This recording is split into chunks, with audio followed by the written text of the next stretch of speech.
بسم الله الرحمن الرحيم. بيتنا يا رب بينا جان نقولي موتي خينا يا رب موتي نجا قولي فانتنا فانا قبنا نقولي يا رب أمتاز نوتلكي والرفع عفتنا جانيا تو يا رب نقولي اسمي يا رب خيسا نخاي أكو مبالا نقرسيت يا رب فريز نقرسيسي إيك اسمي خيسا نخاي يا رب بيا موتين قمن نجيسين مقبالا قمن جلن نتيسين أولاد من قمن يا رب نقرسيسين harree eegeen qabne yaa rabbi nun fe'achiisin farda kooraan qabne yaa rabbi nun korsiisin yaa rabbi ganda sheekan qabne nun geessin sheeka masgiidan qabne bira nun geessin masgiida darasaan qabne yaa rabbi nun garsiisin darasaa kitaaban qabnes yaa rabbi nun garsiisin yaa rabbi mana jaartiin qabne nun geessin jaartiin ikaan qabne bira nun geessin jaartii baarreen qabne yaa rabbi nun garsiisin baarree qooshaan qabnes yaa rabbi nun garsiisin qooshaa barakaan qabnes yaa rabbi nun garsiisin yaa rabbi sireerran nu baaftee firaasharran nun buusin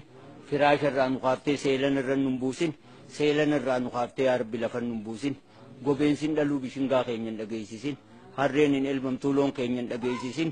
غوغورين غارا غلتي لوكو تينين دغيسين كروبون تكد التيم مشينتي رئ تينين دغيسين تيتيچين ديمو خنيسا كينين دغيسين غانغين دلتو هرري تينين دغيسين علم قالي ادا ابان غونيس نغرسيسين جارتي قالي جارسان غونيس نغرسيسين دعاء الرا mana Mustafa Harawe teenye goone tanaatun qeebalamin yaa rabbi adawwii teenyan dhageessisin bihaqqi subhaana rabbika rabbul izzati amma wasalaamun ala mursaliin walhamdulillahi rabbil alamin yaa aziizu yaa kariim yaa allah tumbaaqaa miicalla nagayaan addaan galla hadu'aayi tana isinii godhees ana Muhammad Bakar Ahmadi dura taa'aa araddaa Haraweeti. Sigeettabanii yadarragadu boyaayi mimaani bulani gaddu sigeettabanii yadarragadu boyaayi mimaani bulani gaddu simalee aboontu takkanamtatu yoona garagalte ati beekatu simalee aboontu takkanamtatu yoona garagalte ati beekatu.